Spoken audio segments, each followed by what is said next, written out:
अपना चरण कोटि कोटि दंडवत प्रणाम। आप परम पूज्य 108 गोस्वामी मनोज कुमार जी महाराज मोटा मंदिर स्टार्ट करें क्या अपन? બિરાજો છું હું 2 મિનિટ બોલી દઉં જેજશ્રી જે મારું हाँ बोलो। સંભળાય છે આપને? हाँ संभળાય છે ને। ઓકે, બસ આજના બોલવા જતી હતી। આપ બહુ સુંદર રીતે નામરત્ન સ્ત્રોતમ અમને સમજાવી રહ્યા છે। આજનું વચનામતનો કૃતાર્થ કરશી વલ્લભા દી સખી જય।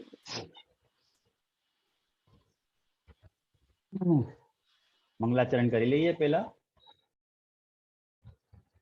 चिंता संतान हंतारो यत्पादाम्बुजरेणव प्रियानान्तान् निजाचार्यान् प्रणमामि मुहुर्मुहुः।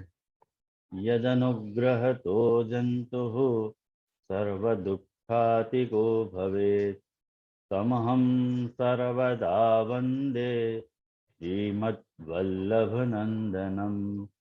अज्ञानतिमिरान्धस्य ज्ञानाञ्जनशलाकया चक्षुरुन्मीलितं येन तस्मै श्रीगुरवे नमः।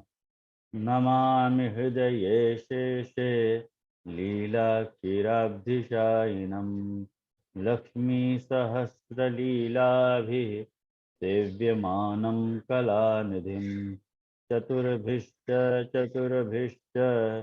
चतुर्भिश्च त्रिभिस्तथा षड्भिर्विराजते योऽसौ पञ्चधा हृदये मम। आचार्यवाच प्रणमामि भाष्य निबंध सुबोधि निष्ठा इतराश्रयास्था मत्स्वांतागत्य कृपा प्लुतास्था मदीय वाचाम रचयन्त्वलं कृतिम्।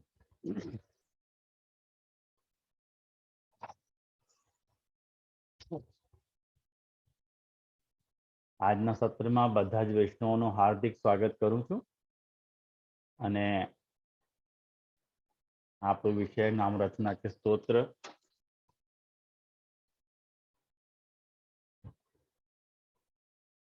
आज के विषय में आज नया नाम शुरू होने वाला है श्री गोकुल कृतावास। 37वां नाम है ये, 37th नाम गोसाई जी को। और जैसे कि अपनी रीत है, सबसे पहले अपन श्री देवकीनंदन जी की टीका को अवलोकन करें। श्री देवकीनंदन जी या टीका के निरूपण में ये आज्ञा कर रहे हैं या के पहले भक्त चिंतामणि और भक्ति कल्पद्रुम नवांकुर ये दो नाम अपन ने देखे थे, ये जोड़ा के नाम थे। तो मैंने आपको बताया तो कि ये दो नाम में क्या डिफरेंस है। आप भक्त चिंतामणि कैसे हैं और भक्ति कल्पद्रुम नवांकुर तो आप श्री रघुनाथ जी क्या कहना चाह रहे हैं, ये बात मैंने आपको समझाई थी। दोनों का डिफरेंस क्या है तो चिंतित और प्रार्थना को डिफरेंस जो है वो दोनों नाम के बीच में है। चिंतित अर्थ को देने वाले जो है वो भक्त चिंतामणि हैं और प्रार्थित अर्थ को देने वाले भक्ति कल्पद्रुम नवांकुर हैं। ये दोनों नाम का डिफरेंस हो तो, और वो अपन ने अच्छी तरह से राजस प्रमाण प्रकरण के निरूपण के साथ या कुछ समझो। श्री गोकुल कृतावास ये नाम आ रहा है। अब पूछ रहे हैं कि ये जो भक्त चिंतामणि हैं, क्या ये जो भक्ति कल्पद्रुम नवांकुर रूप श्री प्रभु चरण हैं, ये कहाँ रहे हैं, ये कहाँ विराजमान है। मैं आप लोगों से रिक्वेस्ट करना चाहूंगा कि आज की क्लास आपको विशेष ध्यान देकर सुननी है। तो आपको कारण मैं बताऊंगा आपको क्यों। ननु स्थिति ही अस्य कुत्र, इनकी स्थिति कहाँ है, इति आशंक्य, ऐसी आशंका करके नामांतरम आहु, दूसरा नाम कह रहे हैं श्री गोकुल कृतावास। मेरी आवाज में तो कोई प्रॉब्लम नहीं आ रही है ना? ओके। श्री गोकुल कृतावास। कह रहे हैं श्रिया, श्री मतलब लक्ष्म्या सह गोकुले कृत आवासो, लक्ष्मी के साथ गोकुल में जिनने आवास कियो है, ये न सतथा। गोसाई जी कैसे हैं?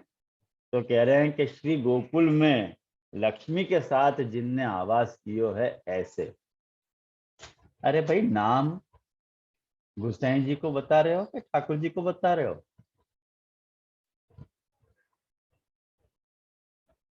तो सीधी बात समझो, गोसाई जी ने 2 ब्याह किए, रुक्मिणी जी के साथ और पद्मावती जी के साथ।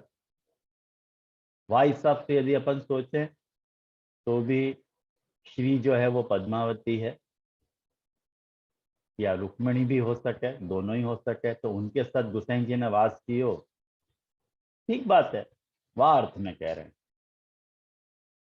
और या कोई यदि ठाकुर जी के सेंस में घटाना है तो वो अपन देखेंगे कैसे हो रहे है। तो नाम गोसाई जी को बता रहे हैं और उद्धरण ठाकुर जी को दे रहे हैं। आप देखो कोटेशन जो है, जयति तेधिकम जन्मना व्रजः श्रयत इंदिरा शश्वदत्रि ही, ये गोपी गीत को पहला श्लोक है। वाकोद्धरण दे रहे हैं कि भाई जयति ते अधिकम जन्मना व्रजे, तेरे जन्म लेने के कारण ब्रज में कुछ अधिक भयो है। यदि तू जन्म लियो है तेने, जयति ते अधिकम जन्मना व्रजे श्रयत इंदिरा शश्वदत्रि। यहाँ पे जो इंदिरा है माने जो लक्ष्मी है, वो श्रयत शश्वत निरंतर रहे है। श्रिया मतलब आश्रयणम, वो निरंतर वाको आश्रय वहां रहे है, निरंतर वहां वाको वास रहे है। तो श्री गोकुल कृतावास, ये नाम सार्थक हो रहा है, गोसाई जी के लिए कह रहे हैं। जैसे वहां श्री लक्ष्मी जी जो हैं ठाकुर जी के साथ सदा रहे हैं, जयति तेधिकम जन्मना व्रज श्रयत इंदिरा शश्वत, शश्वत मतलब सदा सर्वदा जो श्रिया है वो वहां रहे है। तथा अत्रापि, वैसे यहां भी इति तत्साहित्यम उत्तम, उनके साहित्यता की बात कही। श्री के साथ गोसाई जी भी विराजे हैं। श्री को अर्थ क्या लियो तो क्या शोभा, तदयुक्तम शोभा युक्त गोकुलम, शोभा युक्त जो गोकुल है वहां में आपको आवाज है। शोभा युक्त को अर्थ शोभा भी हो सके, शोभा को अर्थ जो है लक्ष्मी भी हो सके है, और लक्ष्मी बराबर रुक्मिणी जी और पद्मावती भी हो सके है। यहां तक कोई प्रॉब्लम नहीं है, अपन समझ सके हैं। लेकिन जहां तक ये देवकी नंदन जी को काम तो हो गया, अब मेरा काम बाकी रह गया। आपको बताऊं, मैं मेरी बात बता रहा हूं, या नाम की भागवत संगति करने में जितनो परिश्रम मेरे को भयो है, उतना शायद ही कोई नाम में मुझको भयो हो। या नाम ने इतनो मुझको थका दियो मेंटली, आखिर मुझको शरणागति स्वीकार करनी पड़ी प्रभु की कि हे भगवान, या नाम की भागवत संगति आप बताओ कैसे हो रही है। नाम है श्री गोकुल कृतावास और विषय है कुवलया पीड़ को उद्धार और कृष्ण को अखाड़ा में प्रवेश। अब या को गोकुल के आवास से क्या संबंध है? आपको नहीं मानोगे, इतना युद्ध लड़ा हूं मैं अपने साथ, अपने दिमाग के साथ इतना युद्ध लड़े हूं, मुझको कोई दिशा नहीं सूझ रही थी कि यकीन संगति करूं तो करूं कैसे।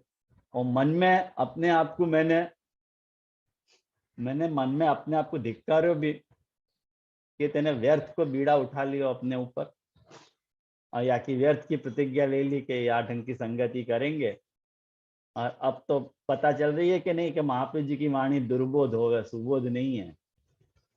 लेकिन तदुक्तम अपि दुर्बोधम सुबोधम स्याद् यथा तथा तन्नाम तन्नाम अष्टोत्तर शतम प्रवक्ष्यामि अखिलागहत। जो गोसाई जी को वचन है कि पुष्टि मार्ग में यदि सबसे बड़ो यदि कोई पाप है, पुष्टि मार्ग में सबसे बड़ो यदि कोई अपराध है, तो वो है श्री महाप्रभु जी की वाणी को अर्थ पता नहीं चलना। वो सबसे बड़ा अपराध है पुष्टि मार्ग में, वही अघ है।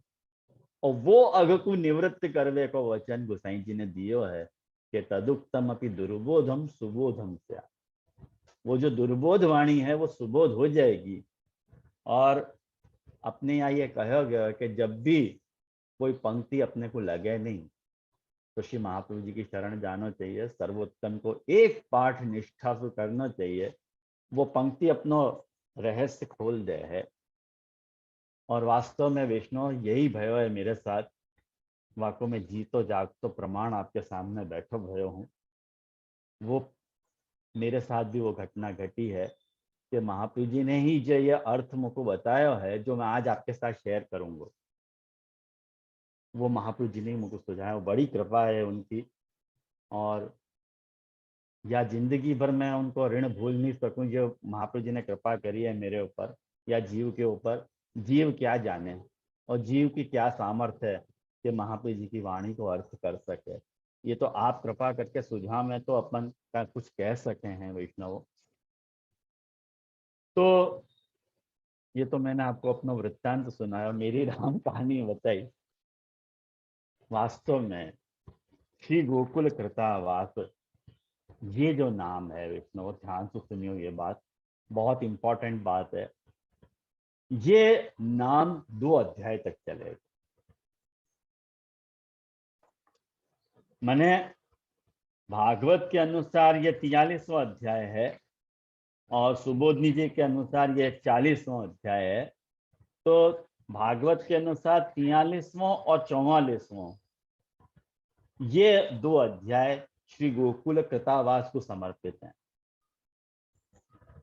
और सुबोधनी जी के अनुसार देखो तो 40वां नाम और 41वां नाम, ये 2 अध्याय गोकुल कृतावास को समर्पित हैं।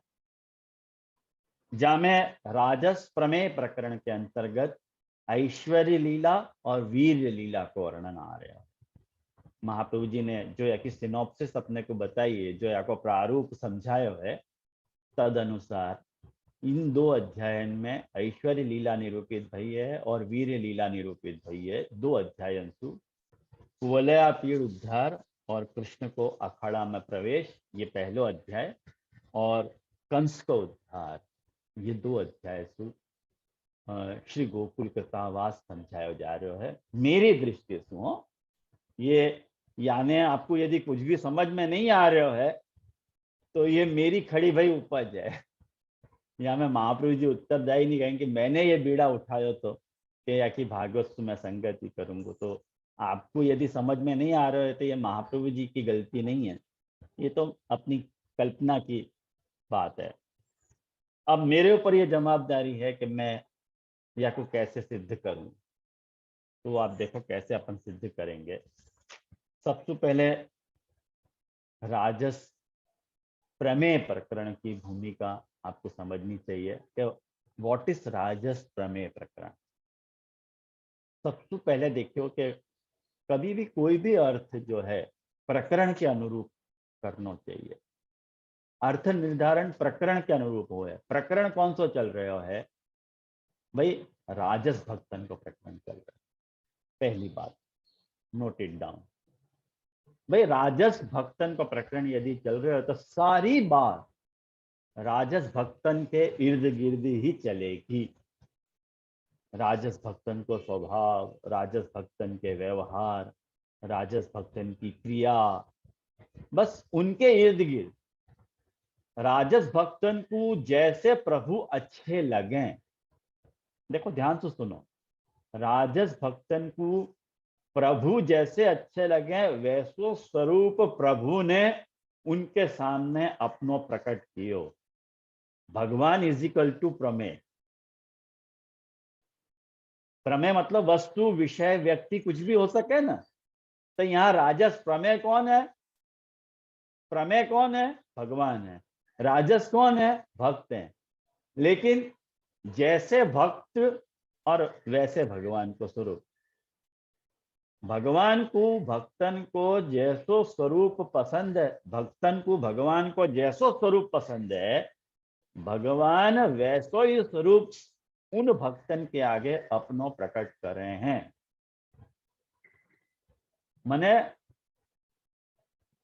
प्रभु मूरत तिने देखी तैसी, अपने आप बहुत प्रसिद्ध बात है ये कि भाई प्रभु की सूरत कैसी है। भाई तुमने जैसे प्रभु की सूरत विचारी, प्रभु की सूरत वैसी है। ख्याल में आयो ना? तो प्रभु मूरत तिने देखी तैसी, तो प्रभु ने अपना राजस स्वरूप यहाँ प्रकट किया है।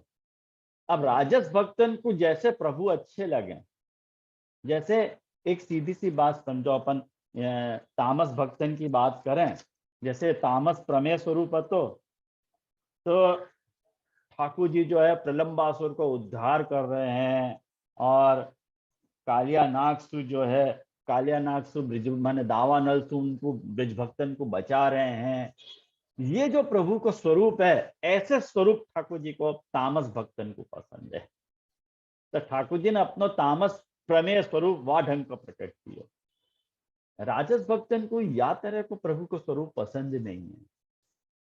राजस भक्तन को प्रभु को जैसो स्वरूप पसंद है वैसो अपन इन 7 अध्यायन में देखेंगे।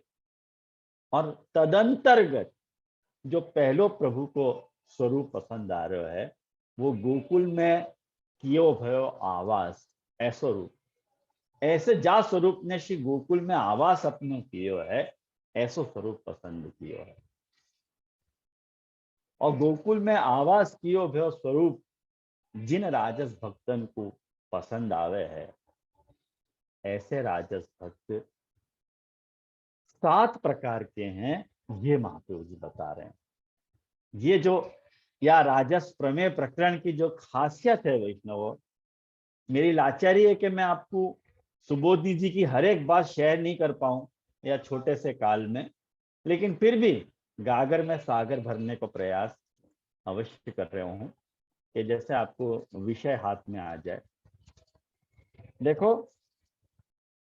7 महाप्रभु जी ये बताना है कि यह अध्याय में 7 भक्त हैं, या प्रमेय प्रमेय प्रकरण में हो पूरे 7 अध्याय में, माने 43 से लेकर के 49 अध्याय तक, 43, 44, 45, 46, 47, 48 और 49, इन 7 अध्याय में 7 प्रभु के भक्तन की कथा है जो राजस हैं, और 7 द्वेषियन की कथा है जो प्रभु से द्वेष रखते हैं।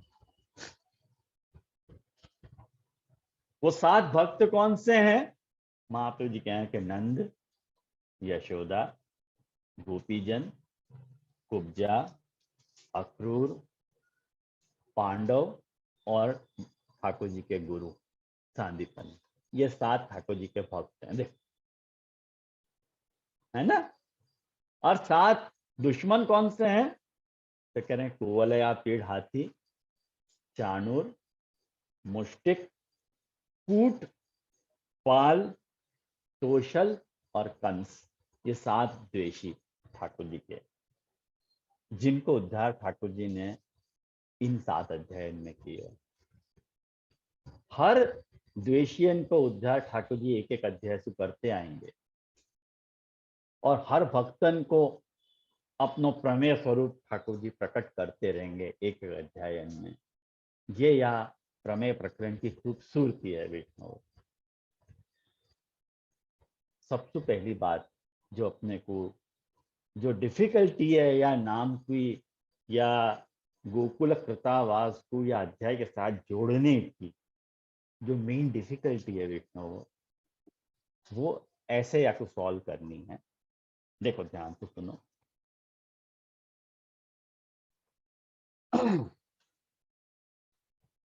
गोकुल की जब अपन बात कर रहे हैं, सबसे पहले गो शब्द के अर्थ अपन देख। गोकुल, कुल मतलब समूह। अब जब अपन गोकुल कह रहे हैं तो गो को अर्थ क्या होएगा वैष्णव? देखो, गो को अर्थ गाय भी हो है, और गो से जो उपलब्ध वस्तु है, जैसे दूध है, चमड़ा है, आदि है, ये को भी गो कहना है। जैसे गोरस कहना है क्या? नहीं, गोरस मतलब दही, मतलब गो से प्राप्त भाई वस्तु है, वाको अपन गो कह रहे हैं, तो वो भी गोकुल ही है। तारा, वो भी गोकुल है, गो को कुल है। आकाश, वो भी गोकुल है, गो है। गो और गो को अर्थ हो, इंद्र को जो वज्र है वाको भी गो कहो जाए, प्रकाश की किरण को भी गो कहो जाए, हीरा को गो कहो जाए, स्वर्ग को गो कहो जाए, बाण को गो कहो जाए। अभी कथा खत्म नहीं भई है, अभी स्टोरी बाकी है। पृथ्वी को गो कहो जाए, पृथ्वी गो है। वाणी गो है, गो शब्द है ना, वाणी कहियत है। देखो वार्ता में भी आवे, गो शब्द है ना, वाणी कहियत है। कृष्णदास मेघन की वार्ता आप लोग चेक करोगे ना, तो वहां में महाप्रभु जी ने ही अर्थ किया कि गो शब्द सु वाणी कहियत है। ठाकुर जी को गोरस बहुत प्रिय है। कृष्णदास मेघन ने पूछी थी ना, ठाकुर जी को कौन सी वस्तु अप्रिय है, तो महाप्रभु जी ने वहां बताया, तो ठाकुर जी को दो वस्तु अप्रिय है, एक धुआं और क्लेश। दो वस्तु ठाकुर जी को अप्रिय है। तो गो शब्द है ना, वाणी कहिए। ठाकुर जी को गोरस प्रिय है। गोरस प्रिय मतलब वाणी को रस बहुत प्रिय है, यूं अर्थ लियो तो वहां। खैर, अपन टॉपिक पे आवे तो वाणी को जो, वाणी मतलब गो है, वाणी की जो देवता है सरस्वती, वाको भी गो कहो जाए। वाणी को अर्थ माता भी है, गो को अर्थ माता को भी गो कहो जाए, दिशा को गो कहो जाए, जल को गो कहो जाए, आंख को गो कहो जाए, इंद्रिय को गो कहो जाए, घोड़ा को गो कहो जाए, चंद्रमा को गो कहो जाए, सूर्य को भी गो कहो जाए। क्या गो नहीं है? गो मतलब क्या नहीं है? एक बात समझो विष्णु, यहां कौन सा अर्थ लेंगे अपन? यहां अपन अर्थ लेंगे इंद्रिय, और इंद्रियों को जो कुल है वो है गोकुल। और गोकुल को अर्थ यदि अपन कह रहे हैं तो इंद्रियन को कुल जो है ये देह भयो के नहीं।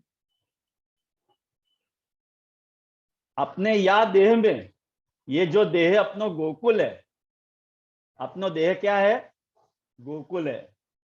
और वह गोकुल में मतलब 5 कर्मेंद्रिय और 5 ज्ञानेन्द्रिय और एक मन, ये एकादश इंद्रिय अपनी है कि नहीं? मन, बुद्धि, प्राण और अंतःकरण, ये 4 वाक्य फंक्शन है। तो 5 कर्मेंद्रिय मतलब हाथ, पैर, मुख, उपस्थ और गुदा, आंख, नाक, कान, त्वचा और जीभ, ये 5 ज्ञानेन्द्रिय और 5 कर्मेंद्रिय हैं। और इन कर्मेंद्रियन को और इन ज्ञानेन्द्रियन को जो कुल है वो है गोकुल।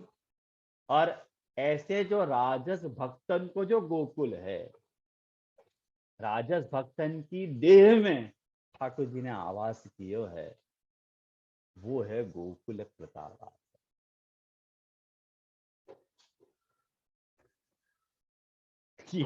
ये बात 2 अध्याय से समझाई गई है विष्णु। या बात को समझने में मुझको जो परिश्रम है वो मैं आपके साथ आज पूरा परिश्रम शेयर कर रहा हूँ। या को गोकुल कृतावास कह रहे हैं यहाँ पे रघुनाथ जी, श्री गोकुल कृतावास। यदि अपन यकी भागवत संगति करें तो उन 7 भक्तन के हृदय में, नंद के, यशोदा के और गोपीजन, कुज्जा, अक्रूर, पांडव और गुरु, इनके हृदय में, इनके शरीर में ठाकुर जी विराजे। प्रमेय प्रकरण के मैंने अपने प्रमेय स्वरूप सु जो ठाकुर जी को इनके में अंदर विराजमान होनो है वो गोकुल कृतावास है। और सातों जो द्वेषी इनके हृदय में भी ठाकुर जी विराजे, खाली ठाकुर जी अपने भक्तन के हृदय में विराजे ऐसो अपन मानने वाले लोग नहीं है। अपन तो ये माने हैं कि जगत की प्रत्येक वस्तु में ठाकुर जी विराजे है, चाहे वो सुर होए या असुर होए, चाहे वो कुवलिया तीर हाथी होए, चानूर होए, मुष्टिक होए, शल होए, तोशल होए, ऊट होए, कंस होए, कोई भी होए, ठाकुर जी तो वहां में विराजे। तो एक बात समझो, अगर अपन ये मान रहे हैं कि ठाकुर जी भक्त के हृदय में भी विराजे हैं और ठाकुर जी असुर के हृदय में भी विराजे हैं, तो अपन ने गो शब्द को कौन सा अर्थ छोड़ दियो जो मैंने आपको इतने सारे गो शब्द के अर्थ बताए। पृथ्वी, वाणी, माता, दिशा, जल, आंख, इंद्रिय, चंद्रमा, घोड़ा, सूर्य, आकाश, तारा, हीरा, स्वर्ग, बाण, कौन सा अर्थ अपन ने छोड़ दियो? सब ले लियो कि नहीं? ऐसी एक चीज नहीं है जहां ठाकुर जी जाके कुल में ठाकुर जी नहीं विराजे। तो ठाकुर जी गोकुल कृतावास हैं कि नहीं? या अर्थ में या अध्याय में ठाकुर जी ने अपना गोकुल कृतावास स्वरूप प्रकट कियो है कि नहीं कियो है? दृष्टि के लिए नो डाउट आपको आध्यात्मिक चाहिएगी। और यदि आधि भौतिक दृष्टि से यदि आप देख रहे हो कि ठाकुर जी गोकुल में, या अध्याय को अर्थ यदि अपन श्री गोकुल ले में जो आज को गोकुल है, या जा गोकुल में ठाकुर जी ने लीला करी थी सारी, वो ले में तो अर्थ नहीं बैठेगा, क्योंकि वाको तो यहाँ संदर्भ ही नहीं आ रहा है। यही तो डिफिकल्टी आती कि वो गोकुल में आवास ठाकुर जी ने कियो, ऐसे नाम को इन अध्याय से कैसे जोड़ना? तो ऐसे जोड़ो जा सके, कहीं कि गो शब्द के अर्थ बहुत सारे हैं और गो शब्द को यदि आध्यात्मिक अर्थ यदि आप ले रहे हो वैष्णव, तो डेफिनेटली ठाकुर जी श्री गोकुल कृतावास है। वह गोकुल को आज की अपनी नरी आंखों से दिखते हुए गोकुल तक आपको कन्फाइंड नहीं रखना चाहिए, क्योंकि ऐसी कौन सी दुनिया में चीज है जो गोकुल नहीं है। मैंने आपको गो की सारी रेंज बता दी, वो गो की जितनी भी रेंज है वहां में कौन सी चीज छूट गई आप बताओ? सारो जगत आ गया वहां में। ख्याल में आयो आप लोगों को ये बात? या बात सु मैंने आपको ये बताया कि या मैं या अध्याय में ठाकुर जी जो हैं श्री गोकुल यहाँ के अर्थ में भी, और ये गोकुल शब्द का अर्थ है। अब दूसरा कारण मैं आपको बताऊं कि आपको 2 अध्याय तक क्यों मैंने खींच लिया। आप सोचोगे कि यह अध्याय में आ जानी चाहिए बात, तो एक बात समझो, कोई भी बात शुरू हो रही है और पूरी हो रही है, ऐसे हो गए। कोई बात को स्टार्ट है और कोई बात को एंड है। तो श्री गोकुल कृतावास को जो प्रारंभ है वो 43वें अध्याय में भयो है, और वह को एंड जो है 44वें अध्याय में भयो, जहाँ कंस के उद्धार, कंस में ठाकुर जी के प्रवेशन की जो क्रिया है वो 43 में प्रारंभ हुई थी। ठाकुर जी को अखाड़ा में जो प्रवेश भयो, और वाके बाद कंस के शरीर में ठाकुर जी को प्रवेश, शांत हो गया कंस, मैंने कंस को भगवत प्राप्ति भई। कंस को भय के कारण आप वर्णन आवे है कि कंस के अंग प्रत्यंग में, ये बात मैंने आपको पहले भी बताई है अपने प्रवचन में, कि जा वक्त कृष्ण को वो कंस को भय सता रहे तो कि मेरे मारने वालों पैदा हो गए, तो वाको भय के कारण वाके रोम रोम में कृष्ण प्रकट हो गए थे। अपने को तो भय भी ऐसा नहीं लगे। या तेरे को भय लगेगा कोई को? ये कंस को भय लगा तो वाकई अंग प्रत्यंग में प्रभु विराज रहे हैं। क्या वाकई बात करें कंस की। एक बात समझो, सीधी सी बात समझो कि ठाकुर जी एक नहीं 9 तरह से ठाकुर जी भक्तन के हृदय में प्रवेशन को प्रोग्राम घड़े हैं। 9 तरह से, एक तरह से नहीं। या लिए नवरस बताए गए, नवरस बताए गए। और वो जो नवरस हैं वो है श्रृंगार, रौद्र, वीर, विभत्स, हास्य, करुण, अद्भुत, भयानक और शांत। ये नवरस बताए गए हैं। मतलब ये रस हैं और इन सभी रसन को जो स्थाई भाव है वैष्णवों, वो श्रृंगार को स्थाई भाव रहती है, रौद्र को स्थाई भाव जो है वो क्रोध है, और वीर रस को स्थाई भाव जो है उत्साह है, और विभत्स रस को स्थाई भाव जो है घृणा है, और हास्य रस को स्थाई भाव हास्य है, और करुण रस को स्थाई भाव शोक है, और अद्भुत रस को स्थाई भाव जो है वो आश्चर्य है, भयानक रस को स्थाई भाव जो है वो भय है, शांत रस को स्थाई भाव जो है वो निर्वेद। मतलब ये सारे रस अपने अंदर रहवे हैं। कोई भी चीज को अपन अंदर लेवे हैं ना, कोई भी चीज को, वो इन 9 रस के माध्यम से लेवे हैं। ठाकुर जी इन 9 रसन के माध्यम से भक्तन में प्रवेश करे हैं। गोकुल कृतावास कड़ी जुड़ी आप लोगों को। 9 रस के माध्यम से ठाकुर जी भक्तन में प्रवेश कर रहे हैं। बेटर टू बी प्रिसाइज 11 तरह से। अपने यहाँ 11 रस लोगों ने माने हैं। मने अपन ने वात्सल्य को भी एक रस मान्यो है और अपन ने भक्ति को भी एक रस मान्यो है। तो अपन 11 माने हैं, बाहर प्रचलन 9 रस हुआ है। अपन कहना कि 9 रस नहीं है, 11 रस है। कितने लोग भरत मुनि 8 ही रस माने हैं, वो शांत रस को शांत रस नहीं माने हैं। खैर वो उनकी अपनी प्रॉब्लम है, वाक्य पर अपन डिस्कस नहीं करना चाह रहे हैं।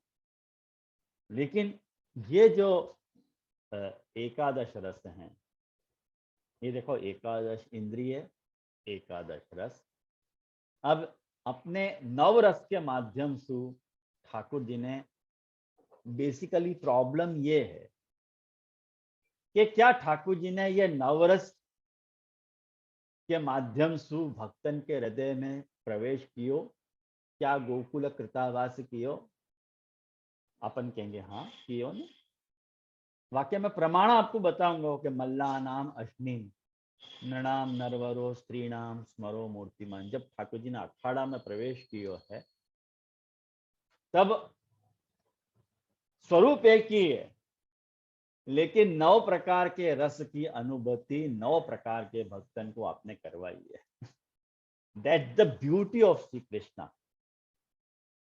यदि कृष्ण की यदि कोई ब्यूटी है, यदि कृष्ण को कोई सौंदर्य है वैष्णव, तो वो या में रहे हुए है कि वो तत्व एक है, लेकिन वह तत्व की सबको या तरह की अनुभूति हो रही है। ये अपने से कृष्ण को सौंदर्य है, ये श्री कृष्ण को प्रभाव या तरह को है। वो जादिन आपको समझ में आएगा, कभी अन्याश्रय की इच्छा नहीं होगी, कभी नहीं होगी। अपनो प्रभु, अपनो श्री कृष्ण या तरह की विविध सामर्थ्य वालों है कि वो एक काल में एक कालावच्छिन्न जो है वो अनेक लीलान को कर सके है, अनेक भावन को प्रसूत करा सके है, अनेक भावन की अनुभूति करवा सके है, इतनी विविध सामर्थ्य वालो अपनो प्रभु है। या बात तो अपन इनकार नहीं कर सके वैष्णव। अब मेरे मन में एक ये बात भी थी वैष्णवों कि या पॉइंट जंक्चर पे मैं आपको रस भी समझाऊं कि नवरस हैं तो रस क्या है। अगर आप लोग बोलोगे तो समझाऊंगा, नहीं तो अपन क्या कुछ स्किप कर देंगे, कोई बात नहीं, ऐसी कोई आवश्यकता नहीं है। अच्छा, क्या कह रहे स्मिता बहन, समझाऊं यूं? अच्छा रस ठीक रस है, क्या है? रस। हाँ श्योर। तो शॉर्ट में आपको बता रहा हूँ। देखो वैसे मैंने वेणु गीत को जब प्रसंग आया तो तब मैंने आपको रस की बात समझाई थी, लेकिन मुझको लगा अपना ये टॉपिक जो है वो दो दो या तीन क्लास तक चलेगा, मुझको ऐसा लग रहा है। मैं आपको कन्फाइन कर रहा हूँ, लेकिन जितना हो सके आपको समेटूंगा, क्योंकि विषय बहुत विस्तृत है। देखो रस जो है भाव सु रस पैदा हो, ख्याल आयो? भाव सु रस पैदा हो गए। भाव जो है वो चार प्रकार को है। जैसे स्थायी भाव, विभाव, अनुभव और संचारी भाव। ऐसे ये चार भाव को यदि आप क्लब कर दो तो रस बन जाए। मतलब जब भी अपन इन नव रसन के कॉन्टेक्स्ट में आवे, इन नव रसन के संबंध में आवे, तो ये चार भाव वहां काम कर रहे हैं। ध्यान से सुनियो ये बात। एक स्थायी भाव हुआ। व्हाट इज स्थायी भाव? क्या स्थायी भाव क्या है? सीधी सी एक बात समझो कि अपन जा बखत जा रस के कॉन्टेक्स्ट में हैं, जा रस को अनुभव कर रहे हैं, वाह बखत वाह रस को स्थायी भाव कहा जाए। जैसे फॉर एग्जाम्पल, जैसे अपन अपने दोस्तन के साथ बैठे हुए हैं तो हास्य रस चल रहा है, ख्याल में आयो? तो मेन क्या है? हास्य रस। तो वह बखत हास्य रस को स्थायी भाव कहा जाएगा। हास्य रस स्थायी भाव है। बाकी जितने भी रस हैं वो या तो अनुभव होंगे या संचारी भाव। दूसरा उदाहरण आपको बताऊं कि जैसे अपन माँ और बेटा की बात कर रहे हैं, तो माँ और बेटा की जब बखत अपन बात कर रहे हैं, वह बखत स्थायी भाव क्या है? वात्सल्य रस, वो स्थायी भाव है। लेकिन बाकी जितने भी भाव हैं वह बखत हास्य रस जो है वो आएगो सही, लेकिन स्थायी के रूप में नहीं, संचारी के रूप में। माँ जब बच्चा को कोई बात समझाएगी तो वह बखत हंसेगी थोड़ी, थप्पड़ मार के भी समझाएगी, प्यार से भी समझाएगी, हंस के भी समझाएगी, लेकिन मुख्य रस वात्सल्य है। तो हास्य रस आएगा और जाएगा, वीर रस आएगा और जाएगा, क्रोध जो मतलब आप जाको कहोगे रौद्र रस आएगा और जाएगा, मुख्य रस क्या रहेगा? स्थायी वात्सल्य रस।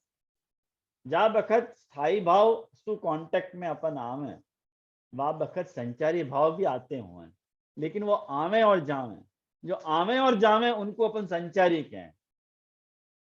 और जो अपनी आंगिक चेष्टा है, आंगिक चेष्टा मतलब बॉडी लैंग्वेज, वो बहुत काउंट करे। बॉडी लैंग्वेज को रीड करने में जो है वो स्त्रियन की तो स्त्रियन को महारत हासिल है। स्त्रियां जितनी जल्दी बॉडी लैंग्वेज, स्त्रियन को झट पता चल जाए देख के क्या के मन में क्या भाव है। वो ठाकुर जी ने स्त्रियन को या तरह की शक्ति दी है, तुरंत देख के पहचान जाए कि अरे ये ऐसा ऐसा ऐसा है, अरे आकी नजर ऐसी है, बाकी नजर वैसी है, यूं। तो वो अपनी बॉडी लैंग्वेज जाको अपन आंगिक चेष्टा कह रहे हैं, वो प्रकट हो गए। जाकू अपन अनुभव कह रहे। तो देखो अनुभव मैंने समझायो, संचारी भाव मैंने समझायो, स्थायी भाव मैंने समझायो। अब बचो विभाव। विभाव क्या होवे? विभाव का अर्थ ये होवे कि विशिष्ट प्रकार को भाव। विभाव दो प्रकार को है, एक आलंबन विभाव होवे और एक उद्दीपन विभाव हो। दो प्रकार के विभाव होवे। आलंबन विभाव काय को कहवे कि जाके मन में जा तरह को स्थायी भाव उत्पन्न होवे है। जैसे माता को बच्चा को देख के वात्सल्य रस पैदा भयो, तो माता में वह रस को आलंबन है।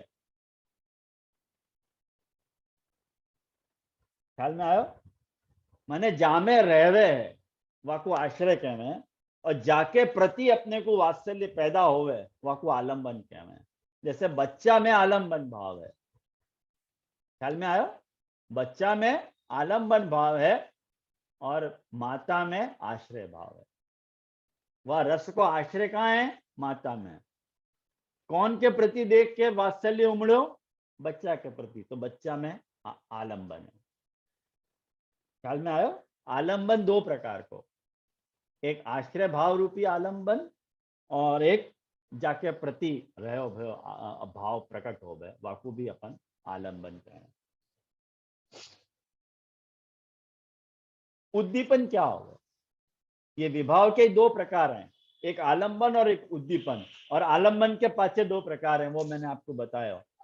जाके प्रति पैदा होवे और जामे पैदा होवे, ये दो वैरायटी है आलंबन की। और उद्दीपन का अर्थ ये होवे कि जा बात के कारण रस जो है वो बढ़े, बूस्टअप होवे, वाकू अपन आलंबन कहना, अरे उद्दीपन कहना, सॉरी। फॉर एग्जाम्पल, जैसे अपन एक ही उदाहरण पकड़ के चले, माँ और बच्चा को। तो माँ में वात्सल्य भाव को आश्रय है, बच्चा में वह वात्सल्य रस को आलंबन है। अब मैं वो लैंग्वेज बोलूं तो चले ना? समझ में आ रही है ना कि डिफिकल्ट जा रही है बात? माँ में वात्सल्य रस को आश्रय है और बच्चा में वात्सल्य रस को आलंबन है। ये आलंबन की दो वैरायटी भाई। अब रहो उद्दीपन भाव। उद्दीपन भाव क्या हो है, ध्यान से समझो। जैसे बच्चे की तोतली बातें हैं, बाकी आए बाएं शाए बातें हैं, बाकी तोतली बोली है, बाकी बाल चेष्टा है, बाकी मीठी मीठी सूरत है, कि भोली भोली सूरत है। ये जो बच्चा की क्वालिटीज हैं, इन क्वालिटीज को देख के वो वात्सल्य रस और बढ़े है, वाकू उद्दीपन भाव का होता है। उद्दीपन विभाव बोलो जाए वाकू अपन या लैंग्वेज में बोले तो कोई को पता ही नहीं चले कि भाई क्या बोल रहे हैं। भाई हमें उद्दीपन विभाव बहुत अच्छा है। अरे उद्दीपन विभाव मतलब ये सीधी लैंग्वेज में समझो है। आयो कि नहीं समझ में? ऐसे हर एक में ले लो। जैसे श्रृंगार रस में अपन ले लें तो नायक के मन में यदि श्रृंगार रस पैदा भयो है तो नायक में आश्रय भाव है और नायिका में आलंबन भाव है। और उद्दीपन भाव दो तरह से हो सके है। देखो उद्दीपन भाव भी दो तरह से हो सके है। एक तो प्रेमिका की जो प्रेम भरी दृष्टि है वो भी उद्दीपन हो सके है ना। बाको प्यार से बोलना है, बाकी माथा पे हाथ फेरना, ये जैसे उद्दीपन हो सके कि नहीं हो सके। नायक के मन में और प्रेम आ सके, बाकी पास बैठ के और उद्दीपन एक और तरह से भी हो सके, जैसे ठंडी हवा को बहनो है, शीतल वायु को बहनो है, वातावरण में ठंडक होनी है, एटमॉस्फियर, ये भी उद्दीपन विभाग को काम करे। ख्याल में आओ, रस और बढ़े, ऐसे हर रस के लिए समझ लो ये 4 वेराइटी, स्थायी भाव, विभाव, अनुभव और संचारी भाव। अगर आप लोगों को ये टॉपिक डिफिकल्ट हो रही है तो एक बार मैं फिर से भी एक्सप्लेन कर दूंगा, लेकिन वस्तु को जब तक आप ये बात नहीं समझोगे ना, रस समझ में नहीं आएगा, रस समझ में नहीं आएगा तो नवरस समझ में नहीं आएगा, और नवरस समझ में नहीं आयो तो श्री गोकुल कृतावास समझ में नहीं आएगा। यह तरह की चेन है, आया समझ में? ये रस 4 प्रकार के हैं, मतलब ये 4 तरह से, फिर से मैं आपको रिपीट करूं, एक स्थायी भाव हो गए, जो प्रधान रस जाकू कहे, मेन रस, जा रस कांटेक्ट में अपन कोई के आवे, जे डिफिकल्ट हो रहा है। अच्छा कौन है ये जे डिफिकल्ट हो रहा है? क्या डिफिकल्ट हो रहा है, कहीं पूछो तो पता हो, कोई अपना प्रवचन तो है नहीं, क्लास है, यदि आप बोलो तो बता दूं। केपी लखू छे, बोलो तो बता दूं, केपी पूछो तो पता चले। केपी लखू छे, समझ नहीं आ रहा, अरे क्या नहीं आ रहा है, पर ये तो बताओ। वीडियो खोलीने तमे एक करो, हैंड ऑफ करो। हाँ, वीडियो नहीं खोलो आप लोग, ये बहुत मुश्किल है। कौशल, आप ऐसी अवस्थाओं में हो कि आप वीडियो नहीं खोल सको। कौशल, एक मिनट, कौशल वीडियो भोजन कर रहे हो, क्या कर रहे हो कुछ? हाथ ऊंचो करो, नाम तम लख्यू तो हाँ बस ऐसे अपना कुछ चेहरा दिखाओ तो पता चले ना। हाँ, क्या समझ में नहीं आया, डायरेक्ट बोलो। मैं खोलो, मैं I asking unmute, unmute, okay बोलो। हाँ हाँ जी वो आप बोले ना, ये जो उद्वत भाव कुछ समझ में, वो ही समझ में नहीं आ रहा है एक्चुअली में। आपने एग्जांपल दिया ना माँ और बेटे का, लेकिन वो पिक्चर क्लियर नहीं हो रहा है। अच्छा देखो, एक बात समझो। हाँ जी, एक, अच्छा स्थायी भाव समझ गए? थोड़ा थोड़ा। स्थायी भाव का अर्थ है कि जा वक्त जो रस चल रहा है, हाँ जैसे जी, मैंने आपको उदाहरण दिया, जैसे अपन दोस्तन के साथ बैठे हुए हैं, तो हाँ मेन रस कौन सा है? हास्य रस। हाँ जैसे पति पत्नी बैठे हुए हैं तो मेन रस कौन सा है? श्रृंगार रस। हाँ जैसे दो पार्टी के बीच में युद्ध चल रहा है तो कौन सा रस है? वीर रस। हाँ डिफरेंट सिचुएशंस है क्या नहीं? हाँ जी, हर सिचुएशन में कोई ना कोई एक रस को डोमिनेंट, एक रस प्रधान रहे, हाँ जी।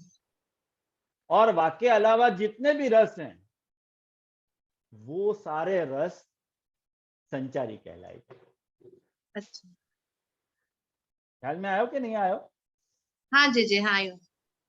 आयो। हाँ जी मैंने बहुत सारे उदाहरण दिए। जैसे आप हाँ कोई सुनसान स्थान पे जा रहे हो, अकेले जा रहे हो, और आपको कोई बड़ी सी आकृति दिखी, आप डर गए, हाँ हाँ, तो वह वक्त मेन रस क्या है? भयानक रस। भाई रस, हाँ आयो समझ में? हाँ मेन वो क्या है? आया। वह वक्त भयानक रस चल रहा है, और वह हाँ जी, वक्त मान लो आपको कोई ऐसी ऐसी आवाजें आ रही हैं डरावनी, तो वो रस बढ़ जाएगा कि नहीं? हाँ और ज्यादा घबरा जाओगे, हाँ, तो वो उद्दीपन विभाव हो गया। अच्छा, और जाकू देख करके आप घबरा रहे हो, वो आलम्बन विभाव है। हम्म, भाई काय को देख के घबराए? कौन सी चीज को देख के घबराए? कोई चीज तो देख के घबराए होगे कि नहीं? हाँ जी, तो जाकू देख के आप घबरा रहे हो, वहां में वह रस, वो वाक्य कारण रस आपके में भयानक रस आया हो ना, हाँ, तो वो वह रस को आलम्बन। अच्छा, जैसे शत्रु को देख के अपन को क्रोध चढ़े, हाँ, अपनों कोई शत्रु है, वह को देख के अपने को क्रोध चढ़े, तो शत्रु हम्म, आलम्बन विभाव है। ओके। हाँ जाकू देख के अपने को प्रेम पैदा हो, जैसे नायक के लिए नायिका, पति के लिए जो पत्नी जो है वो आलम्बन है, वाकू हाँ देख के श्रृंगार पैदा हो रहे हो। हाँ यूं बच्चा को देख के माँ को वात्सल्य पैदा हो रहा है, तो बच्चा में आलम्बन है। ऐसे अच्छा जाकू देख के अपने को भाव पैदा हो गए, वो वाकू आलम्बन पे हो जाए। अच्छा। और वो हाँ अभी क्लियर आलम्बन, हुआ। वो भाव जामे रह गए, हाँ। वाकू आश्रय का हो जाए। और जे आप बोले ना सब रस वो ठाकुर जी, सब क्रोध वगैरह आप जो बोले ना, हम्म, क्रोध भय सब ठाकुर जी अंदर, मतलब वही रस ठाकुर जी थ्रू आ रहे हैं, वो मतलब वो। ठाकुर जी, अपन तो एट ए टाइम, हाँ अपन एक टाइम एक रस को जनरेट कर सकें। हाँ जैसे एक बात समझो, अभी मैं आपको क्लास ले रहा हूँ, हाँ। अभी मैं खाली भक्ति रस जनरेट कर रहा हूँ क्या नहीं? हम्म। क्या मैं जोक भी सुना सकूं कि नहीं आपको? नहीं, भक्ति रस। लेकिन कोई बात पे यदि आपको हंसाना चाह रहा हूं तो हंसाऊंगा भी, लेकिन हम्म वो संचारी होगा। हम्म। क्योंकि यदि मैं आपको हंसा तो रहूं तो वो हास्य रस मेन हो जाएगा, भक्ति रस सबऑर्डिनेट हो जाएगा। अच्छा। बात आई समझ में? हाँ जी। लेकिन अपने में अपन ये कर सकें कि एट ए टाइम बहुत सारे रस को डील कर सकें, लेकिन जा रस को अपन मेन डील कर रहे हैं वो अपना स्थायी भाव है, हम्म। और बाकी सारे रस संचारी हैं। लेकिन अपने में और ठाकुर जी में जो मेन डिफरेंस है, आपको नाम क्या है? कौशल। कौशल है। कौशल। हाँ, अच्छा मुंबई से हूँ। अच्छा, मुंबई से हो आप? अच्छा अच्छा। हाँ जी।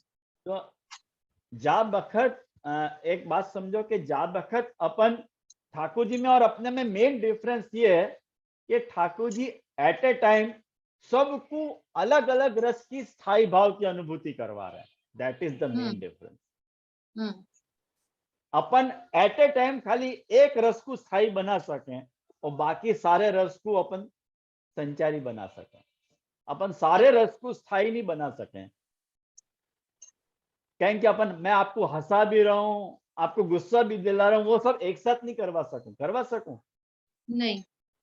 या तो मैं भक्ति जनरेट करवा सकूं, या तो मैं आपको हंसा सकूं, या तो आपको गुस्सा दिला सकूं, या तो आपको शांत कर सकूं, लेकिन सब चीज एक साथ नहीं कर सकूं।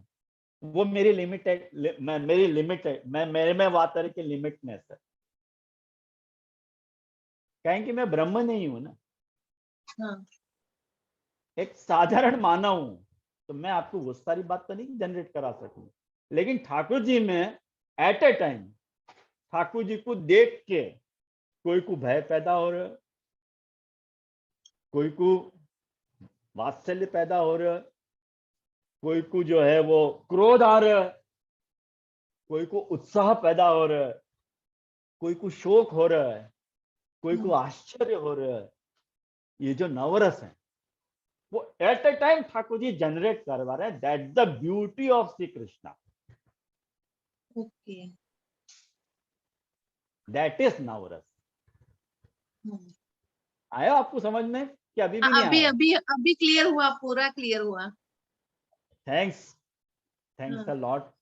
आपने हाथ उठाई। कार्यकर्ता जो है प्रमेय रत्न में वही सेम एग्जांपल है ना, ये कार्य ये करता, यही एग्जांपल है। क्या है? प्रमेय रत्न में जो है कार्यकर्ता का जो चैप्टर है वही सेम एग्जांपल है, थोड़ा थोड़ा ऐसा हाँ, कोऑर्डिनेट हो रहा है। वो दार्शनिक बात है, हाँ वो आध्यात्म बात है। मैं आपको काव्य से परिचय कराना चाह रहा हूँ। हाँ हाँ, वो जी। बात भी हाँ कह सको आप, हाँ लेकिन या कविता के रस की अनुभूति करो जरा, सौंदर्य हाँ। की। नहीं, अभी कि एकदम कॉन्सेप्ट क्लियर हुआ पूरा। हाँ, बस मैं यही चाह रहा हूँ कि आप लोग ऐसे खाली लाइव, खाली है ना, खाली आंख कान बंद करके मत सुनो, या तरह से हाँ दिमाग खोल कर सुनोगे ना तो आपको बात समझ में आ जाएगी मैं क्या कहना चाह रहा हूँ। क्योंकि एक बात सच्ची बताऊं, इन सब बातों को समझाने में मेहनत लगे है, हाँ लगे जी ऐसी जी। बात। हम्म। और महाप्रभु जी की वाणी को कहना, it's not a joke, joke नहीं है ये। या लिए मैं ये चाह रहा हूँ आप लोगों से कि आप लोग लाइव पार्टिसिपेट करो। आपको यदि कोई बात नहीं समझ में आ रही है तो ये जो कौशल जी ने पूछो है, ऐसे लाइव पूछो, तो मुझको जरा बताने की भी मजा आएगी। नहीं तो मैं मोनोटोनसली कुछ भी कहता रहूंगा, आप लोग सुनते रहोगे, आप या कान से सुनोगे और या कान से निकाल दोगे और आप में झाड़ के खड़े हो जाओगे। नहीं, अब ऐसे नहीं तो चाह रहा हूँ। क्लियर हो गया है। बड़ो आनंद आयो। जे जे दंडवत जे जे। हाँ हाँ, भले भले भले। आप वैसे वैसे काका जी के क्लास अटेंड करो क्या? प्रमेय रत्नाकरण की बात करी आपने। नीलिमा जी जो है ना, अच्छा उन्होंने अच्छा पूरा अच्छा। प्रमेय रत्न हमको समझाया, 3 टाइम्स रिवीजन करवाया है। ओहो, अच्छा अच्छा अच्छा मैं, अच्छा। हाँ, निकुंजलता मैंने की कि जी प्रमेय और ये रत्न की शामू बात बाबा कोई। के, हाँ हाँ हाँ हाँ शामू बाबा जी हाँ का मैं क्लास अटेंड करते यूनिवर्सिटी में। हाँ, तभी मैंने कहा कि ये एकदम से ऐसा प्रश्न कोई नहीं कर सके। इसलिए थोड़ा thanks a concept lot. Clear नहीं हो रहा था, यही मैं थोड़ा कंफ्यूज हो रही थी इसलिए। अब आ गया ना, अब आया ना समझ में। एकदम एकदम बहुत सुंदर तरह से आ गए हो। बस बस, थैंक्स, बहुत धन्यवाद। सुंदर, दंडवत जे थैंक्स। जे। हाँ, थैंक्स अ लॉट। हाँ, तो स्मिता बेन मोकू लगे कि आज अपन यहाँ रखें, अभी तो अपनी टॉपिक शुरू भी नहीं भई है। तो अपन नहीं, आज को टॉपिक यहाँ रखेंगे और अगली बार 17 तारीख को, 17 ना, हाँ जी, और आप लोगों के यहाँ 16। हाँ हमारी 16। हाँ, तो इंडियन 17 तारीख को सुबह 9 बजे अपन फिर मिलेंगे। तब तक के लिए मुझको आप लोग आज्ञा दो अपन। लेकिन मेरी आपसे एक हम्बल रिक्वेस्ट है कि आज जो भी बात आपको मैंने समझाई है वाकू आप दोबारा एक बार सुन लीजिए, ठीक है ना। और यदि आप मेरे को मुझको अलाउ करो साउंड शेयर करने के लिए, तो एक आश्रय को पद आप लोगों को सुना दूं। हाँ हाँ जी। मीता बेन यदि मुझको अलाउ करें। अरे आप श्री ने जय श्री आप हमें तो आपका आश्रय पद, हमें तो रेडी है। हाँ,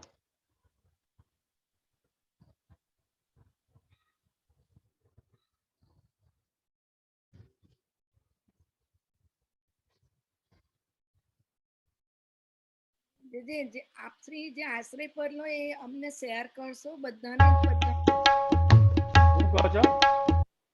જે આશ્રય પદ આપશ્રી લો છો ને તો બધા માગતા હોય છે તો ગ્રુપમાં મૂકી દે, हाँ, तो શેર કરી દઈ। હું ગ્રુપમાં મોકલું છું, ચાલો। એવરીબડી માગતા હોય છે જે શ્રી આપનું। એવરીબડી માંગતા હોય તો એવરીબડીને આપી દો। Thank you. જય શ્રી કૃષ્ણ ગ્રુપમાં જ હું શેર કરું છું, બધાને મળી જશે। બધા છે ને જય શ્રી કૃષ્ણ ગ્રુપમાં? હા, 2 ગ્રુપ છે, પછી હું આપનું બીજા ગ્રુપમાં મૂકી દઉં છું। આપણે 2 ગ્રુપ છે જે શ્રી। हाँ,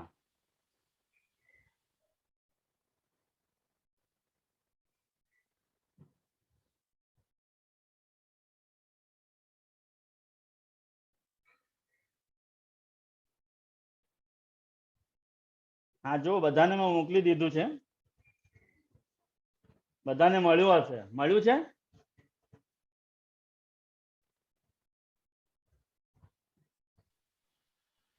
મળી ગયું? હા જે હા, તો ચાલો હવે શરૂ કરું। હા જે હા,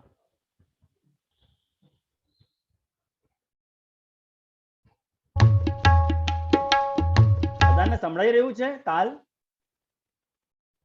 વાહ ભાઈ।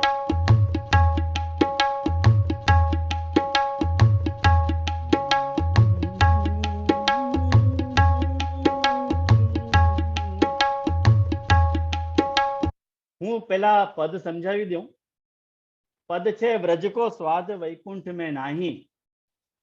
આ જે વ્રજનો સ્વાદ છે એ વૈકુંઠમાં નથી। હરિગુણ કથા ભઈ જબ મીઠી। આ જે હરિગુણ રૂપા જે કથા છે એ મીઠી ક્યારે થઈ? જ્યારે એમાં બ્રજ રસ મળી ગયો ને ત્યારે। બ્રજરસ મિલ્યો તબે તા માહી, એમાં બ્રજરસ મળી ગયો એટલે એ કથા મીઠી થઈ ગઈ. અને બ્રજરસ બિન કહા રસિક ગાવતે, એમાં જો બ્રજરસ ન હોત તો રસિક શું ગાવત? વ્રજ બિનો રસ મરી જાતો, એ વ્રજ વગર એ રસ રસ જ ન રહે. વ્રજ મહિમા કો વે જાને જિનકે વ્રજ સો નાતો, એ વ્રજ મહિમાને એ જ જાણે છે જેને વ્રજથી નાતો છે. ભુવન ચતુર્દશ માં છે ધન્ય બ્રજ, અરે ચતુર્દશ લોકમાં 14 લોકમાં આ બ્રજ ધન્ય છે, અને એમાં રહેનારા જે બ્રજવાસી છે એ પણ ધન્ય છે. નાગરી દાસ કહે છે કે ધન્ય એ જ છે જે વ્રજની રેણુને ઉપાસી રહ્યો છે, ઉપાસના કરી રહ્યો છે. આ પદનો અર્થ છે, અને આ રાગ બિહારમાં આપણે લઈ રહ્યા છીએ.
બધાને મારા હૃદય જય શ્રી કૃષ્ણ, ભગવત સ્મરણ. બધાને ખ્યાલમાં આવ્યું કે નહીં? હા જે આપશ્રીનું મેં રેકોર્ડ કર્યું છે તો મૂકું ગ્રુપમાં. અચ્છા, મૂકો ને, ભલે, વાંધો નહીં. આજ્ઞા લઈ લો. હા, નહીં મૂકો, ભલે. ચાલો, રજા લઉં બધાથી. દંડવત પ્રણામ. જય શ્રી વૈષ્ણવને ખોલું. જય શ્રી જેજેસી આપની વાણીથી ખૂબ ખૂબ અમને